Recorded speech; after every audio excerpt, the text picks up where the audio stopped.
Hello, എല്ലാവർക്കും മനക്കുട്ടൻസ് കിച്ചണിലേക്ക് സ്വാഗതം. എല്ലാവർക്കും സുഖമല്ലേ?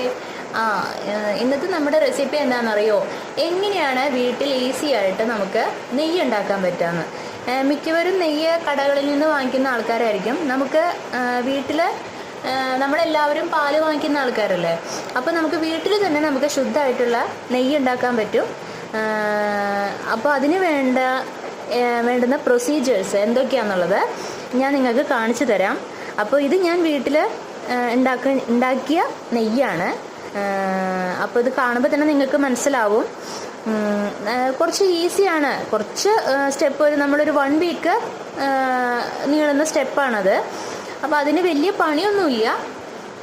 ഒരു 1 വീക്കിൻ്റെ ടൈം എടുക്കും, അത്രയേ ഉള്ളൂ. ഓക്കെ, നമ്മൾ ഡെയിലി പാല് വാങ്ങിക്കുമ്പോൾ അതിൽ നിന്ന് എടുത്തു വെച്ചിട്ട് നമ്മൾ ചെയ്യുന്ന കാര്യങ്ങളാണ് ഇതിലുള്ളത്. അത്രയും പ്രൊസീജിയറേ ഉള്ളൂ. ഓക്കെ, അപ്പോൾ നമുക്ക് അതെങ്ങനെ ചെയ്യാന്നുള്ളത് നോക്കാം. ഞാനിതുപോലെ വീട്ടിലുണ്ടാക്കാറാണ് പതിവ്. നമുക്ക് ആവശ്യത്തിനുള്ള നെയ്യ് വീട്ടിൽ പാല് വാങ്ങിക്കുന്നുണ്ട്. അപ്പോൾ അതിൻ്റെ പേരിൽ വീട്ടിൽ തന്നെ തൈരായാലും മോരായാലും വെണ്ണയായാലും നെയ്യായാലും ഞാൻ വീട്ടിൽ തന്നെ ഉണ്ടാക്കാറാണ് പതിവ്. അപ്പോൾ അതെങ്ങനെയാണ് ഉണ്ടാക്കാന്നുള്ളത് ഞാൻ നിങ്ങൾക്ക് കാണിച്ചു തരാൻ പോവാണ് കേട്ടോ. ഓക്കെ, അപ്പോൾ നമുക്ക് അതിന് വേണ്ടുന്ന സ്റ്റെപ്പ് എന്താണെന്നുള്ളത് നോക്കാം.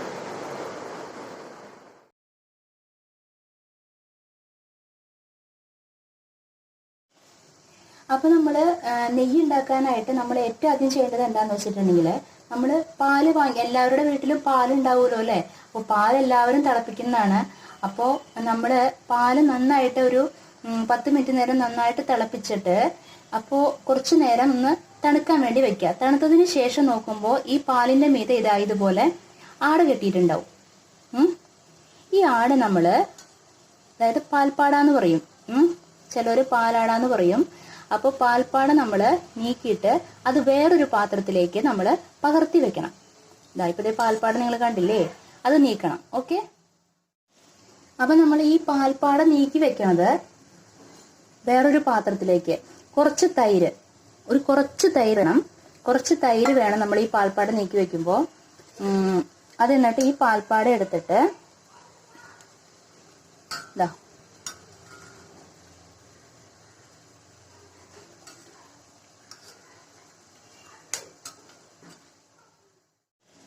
കണ്ടില്ലേ, ഇതിലേക്ക് പകർത്തി വെക്കണം കേട്ടോ. കുറച്ചും കൂടി ഉണ്ട് ഇതിൽ. ഇത് ഫുള്ളായിട്ട് എടുക്കണം. നമ്മൾ ഇതുപോലെ പകർത്തി എടുത്ത് വെക്കുക. ഇത് നമ്മൾ ഒരാഴ്ചത്തെ പാൽപ്പാട് ഇതുപോലെ നമ്മൾ എടുത്ത് ഫ്രിഡ്ജിൽ സൂക്ഷിക്കണം. ഫ്രിഡ്ജിലാണ് ഇത് സൂക്ഷിക്കേണ്ടത്. ഇത് ഫ്രിഡ്ജിൽ സൂക്ഷിച്ചതിന് ശേഷം ഒരാഴ്ചത്തെ നമ്മൾ ഇതുപോലെ എടുത്ത് വെക്കുക. എന്നിട്ട് വേണം നമ്മൾ അതിൽ നിന്ന് വെണ്ണ കടഞ്ഞെടുക്കാനായിട്ട്. അപ്പോൾ ഇത് ഒരാഴ്ചത്തെ ആയതിനു ശേഷം നമുക്ക് ഇതിലെ വെണ്ണ നമുക്ക് എങ്ങനെയാണ് കടഞ്ഞെടുക്കാമെന്ന് നോക്കാം കേട്ടോ. ഇതാ കണ്ടില്ലേ, ഇത് ഞാൻ ഒരു ദിവസത്തെ പാൽപ്പാടയാണ്. കുറച്ച് തൈരിലാണ് ഞാൻ അത് ഫ്രിഡ്ജിലെടുത്ത് സൂക്ഷിക്കുന്നത്, ഒരു പാത്രത്തിൽ. ഇത് ഞാൻ ഒരാഴ്ചത്തെ ഇതുപോലെ ഞാൻ എടുത്ത് സൂക്ഷിക്കും. അതിന് ശേഷമാണ് നമ്മൾ വെണ്ണ ഇതിൽ നിന്ന് കടഞ്ഞെടുക്കുന്നത് കേട്ടോ. ഓക്കെ, അപ്പോൾ ഇത് ഞാൻ ദിവസവും 1 ലിറ്റർ പാലാണ് വാങ്ങിക്കുന്നത്. ആ 1 ലിറ്റർ പാലിൽ നിന്ന് ഒരു 8 ദിവസത്തെ പാൽപ്പാട് നീക്കി വെച്ചതാണ് കേട്ടോ അത്. അപ്പോൾ അത് ഞാൻ ഫ്രിഡ്ജിലാണ് എടുത്ത് സൂക്ഷിച്ചിരുന്നത്. പുറത്തെടുത്ത് വെച്ച് കഴിഞ്ഞാൽ അത് കെട്ടുപോവും. അതിൻ്റെ പേരിൽ നമ്മൾ ഒരു പാത്രത്തിൽ ഫ്രിഡ്ജിലെടുത്ത് സൂക്ഷിക്കുക. ഓക്കെ, 8 ദിവസത്തെ 8 9 നിങ്ങൾക്ക് ഇഷ്ടമുള്ള 10 ദിവസം വേണമെങ്കിൽ അതാവാം, അല്ലെങ്കിൽ 2 ആഴ്ചത്തെ ആവാം. അത് നിങ്ങളുടെ ഇഷ്ടമാണ്. അപ്പം ഞാൻ 8 ദിവസത്തെയാണ് ഈ പാൽപ്പാട കേട്ടോ. അപ്പോൾ ഇനി നമുക്ക് എന്താ ചെയ്യേണ്ടതെന്ന് വെച്ചിട്ടുണ്ടെങ്കിൽ, ഒരു എളുപ്പമാർഗ്ഗമാണ് ഞാൻ പറയണത്. ഇത് മിക്സിയുടെ വലിയ ജാറാണ് കേട്ടോ, ഏറ്റവും വലിയ ജാറില്ലേ, അതാണ്. അതിലേക്ക് നമുക്ക് ഈ മിൽക്ക് ക്രീം ഉണ്ടല്ലോ, പാൽപ്പാട, അത് ആഡ് ചെയ്യാം.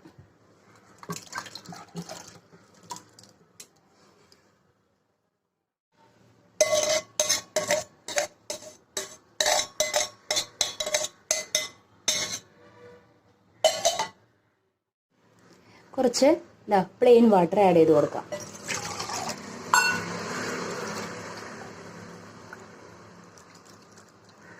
എന്നിട്ട് ഈ മിക്സിയുടെ വലിയ ജാറുണ്ട്, ഈ മിക്സി നന്നായിട്ടൊന്ന് ഒരു 5-6 പ്രാവശ്യം, ഒരു 6 ടൈംസ് എന്തായാലും വേണം, നന്നായിട്ട് അടിച്ചെടുക്കുക. അപ്പം നമുക്ക് ആ വെണ്ണ വേർതിരിഞ്ഞ് വരും. അപ്പോൾ ഞാനൊരു 3 ടൈംസ് അടിച്ചെടുത്തു. അപ്പോൾ ഇതാ നോക്കൂ, കണ്ടോ, ഇതുപോലെ വരും. ഇനി ഒരു 3 ടൈംസും കൂടെ അടിച്ചെടുക്കുക. ടോട്ടൽ 6 ടൈംസ് നിങ്ങൾ അടിച്ചെടുത്താൽ നിങ്ങൾക്ക് ബട്ടർ വേർതിരിഞ്ഞ് നിങ്ങൾക്ക് കിട്ടുന്നതായിരിക്കും. ഇനി നമുക്ക് ഒന്നുകൂടെ അടിച്ചെടുത്തിട്ട് വരാം കേട്ടോ. നമുക്ക് തുറന്ന് നോക്കാം. ഇതാ കണ്ടില്ലേ, നോക്കി നോക്കണ്ട, വെണ്ണ കണ്ടില്ലേ, ആഹാ അടിപൊളിയായിട്ട് വന്നിട്ടുണ്ട്. കണ്ടോ, ഇതുപോലെ വെണ്ണ നമ്മളിങ്ങനെ സ്പൂൺ കൊണ്ട് നോക്കണം. നമ്മൾ ഓരോ പ്രാവശ്യം അടിച്ചെടുക്കുമ്പോഴും ഇങ്ങനെ സ്പൂൺ കൊണ്ട് നോക്കണം. ഇങ്ങനെ നമുക്കിതുപോലെ ഈ ഇതിൽ നിന്ന്, അതായത് ഇപ്പം നമ്മൾ ബട്ടർ, അതായത് മിൽക്ക് ക്രീം എടുത്ത് വെച്ചിരുന്നില്ലേ, അപ്പോൾ അതിൽ നിന്ന് നമ്മളിങ്ങനെ മിക്സിയിലിട്ട് അടിച്ചെടുക്കുമ്പോൾ ഇതുപോലെ ബട്ടർ വേറിട്ട് നമുക്ക് കിട്ടും. കണ്ടില്ലേ, ബട്ടർ മിൽക്ക് വേറെ, അതിൻ്റെ അടിയിൽ ആ വെള്ളം പോലെ കാണുന്നത് ബട്ടർ മിൽക്ക്, മോര്, ഇത് ബട്ടർ, അതായത് വെണ്ണ. കണ്ടില്ലേ, ഇങ്ങനെ വേറിട്ട് കിട്ടണ വരയ്ക്കും നമ്മൾ മിക്സിയിലിട്ട് ഇങ്ങനെ, അതായത് വലിയ ജാറിൽ കേട്ടോ, വലിയ ജാറിലിട്ടിട്ട് ഇതുപോലെ അടിച്ചുകൊണ്ടിരിക്കുക, ഇങ്ങനെ വേറിട്ട് കിട്ടണ വരയ്ക്കും. ഓക്കെ. അപ്പം ഞാൻ ബട്ടർ സൂക്ഷിക്കുന്നത് സ്റ്റീൽ പാത്രത്തിലാണ്. അതിൽ കുറച്ച് പ്ലെയിൻ വാട്ടർ ഒഴിക്കുക. എന്നിട്ട് ഇതാ ഇങ്ങനെ ബട്ടർ എടുത്തിട്ട് അതിലേക്ക് നമുക്ക് സെപ്പറേറ്റ് ആക്കി വയ്ക്കാം. ഇത് ഫ്രിഡ്ജിലെടുത്ത് സൂക്ഷിക്കണം കേട്ടോ. നിങ്ങൾക്ക് ബട്ടറിൻ്റെ ആവശ്യമുണ്ടെങ്കിൽ ഇങ്ങനെ ഫ്രിഡ്ജിലെടുത്ത് സൂക്ഷിച്ചിട്ട് ബട്ടർ എടുത്ത് ഉപയോഗിക്കാം. ഇപ്പം നമ്മൾ നെയ്യ് ഉണ്ടാക്കാൻ വേണ്ടിയിട്ടല്ലേ ചെയ്യണത്. അപ്പം ഞാൻ എന്താ ചെയ്യാൻ പോണേന്ന് വെച്ചിട്ടുണ്ടെങ്കിൽ, ഈ ബട്ടർ എടുത്തിട്ട് ഞാൻ ഒരു 2 മണിക്കൂർ ഫ്രിഡ്ജിലെടുത്ത് വെച്ചിട്ട്, അപ്പോൾ അത് നന്നായിട്ടൊന്ന് കട്ടിയായിട്ട് കിട്ടും, അതിന് വേണ്ടിയിട്ടാണ്. എന്നിട്ടാണ് ഞാനത് നെയ്യ് ഉണ്ടാക്കാനായിട്ട് ഉപയോഗിക്കാറ്. എപ്പോഴും ഞാൻ അങ്ങനെ ചെയ്യാറ്. ചിലർ നേരിട്ട് ചെയ്യുന്ന ആൾക്കാരുണ്ട്, പക്ഷെ ഞാൻ ഫ്രിഡ്ജിലെടുത്ത് വെച്ചതിന് ശേഷമേ ചെയ്യാറുള്ളൂ. അപ്പോൾ 2 മണിക്കൂർ നെയ്യ് ഉണ്ടാക്കാനായിട്ട് നമ്മൾ ഒരു 2 മണിക്കൂർ ഇത് ഫ്രിഡ്ജിലെടുത്ത് വെക്കാം. ഓക്കെ. അപ്പോൾ ഇത് ഫുള്ള് നമ്മൾ ഇതിൽ നിന്ന് ബട്ടർ സെപ്പറേറ്റ് ആക്കി വേറൊരു പാത്രത്തിലേക്ക് വെച്ചിട്ടുണ്ട്. ഇത് നമ്മുടെ മോര്, ഇത് മോരായിട്ട് നിങ്ങൾക്ക് യൂസ് ചെയ്യാം കേട്ടോ. അപ്പോൾ ഇതാ വെണ്ണ ഞാനൊരു 2 മണിക്കൂർ നേരം ഫ്രിഡ്ജിൽ വെച്ച് കുറച്ച് കട്ടിയായിട്ടുണ്ട്. അപ്പോൾ ഇതുപോലെ ഞാൻ കട്ടിയായിട്ടാണ് പിന്നെ നെയ്യ് ഉണ്ടാക്കാനായിട്ട് എടുക്കുക. അപ്പോൾ അത് നന്നായിട്ട് അതായത് കൂടി കിട്ടും. അതിന് വേണ്ടിയിട്ടാണ് ഞാൻ 2 മണിക്കൂർ ഫ്രിഡ്ജിൽ വെക്കുന്നത് കേട്ടോ. അപ്പോൾ ഇനി എന്താണെന്ന് വെച്ചിട്ടുണ്ടെങ്കിൽ, ഞാൻ ദേ സ്റ്റൗവിൽ ഒരു പാൻ വെച്ചിട്ടുണ്ട്. ആ പാൻ ചൂടായിട്ടുണ്ട്. അപ്പോൾ അതിലേക്ക് നമുക്ക് ഈ ബട്ടർ ആഡ് ചെയ്യാം കേട്ടോ. പാൻ ചൂടായിട്ടുണ്ടാവണം, ബട്ടർ ആഡ് ചെയ്യുക. അങ്ങനെ ആ ചെറിയ ചൂടിൽ വേണം അത് ഉരുകി വരാൻ വേണ്ടിയിട്ട്.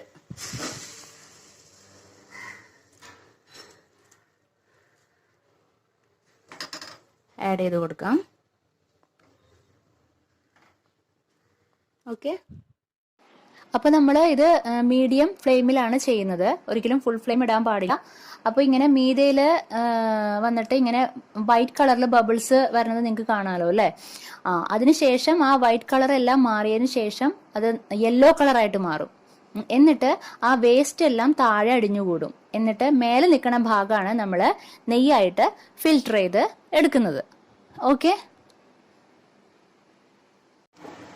ഇപ്പം ഞാൻ ഫ്ലെയിം ഓഫ് ചെയ്തിട്ടുണ്ട്.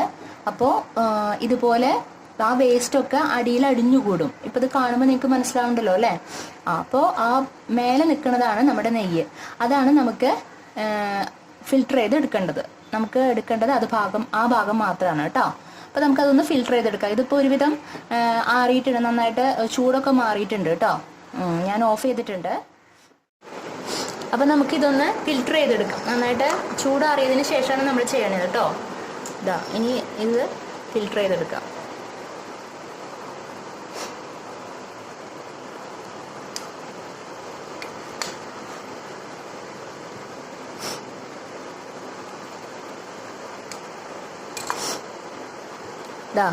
ഇത്രയേ ഉള്ളൂ കാര്യം. നമുക്ക് നല്ല ശുദ്ധമായിട്ടുള്ള നെയ്യ് നമുക്ക് വീട്ടിൽ തന്നെ ഉണ്ടാക്കാൻ പറ്റും. ഓക്കെ. അപ്പോൾ നിങ്ങൾക്ക് ഈ റെസിപ്പി ഇഷ്ടപ്പെട്ടു എന്ന് വിചാരിക്കണോ? ഇഷ്ടപ്പെട്ട് കഴിഞ്ഞിട്ടുണ്ടെങ്കിൽ ഈ വീഡിയോയ്ക്ക് ലൈക്ക് ചെയ്യാനും കമൻറ്റ് ചെയ്യാനും ഷെയർ ചെയ്യാനൊന്നും മറക്കരുത് കേട്ടോ. അപ്പോൾ നമുക്കിനി അടുത്ത എപ്പിസോഡിൽ വീണ്ടും കണ്ടുമുട്ടാം. Okay, bye, thank U.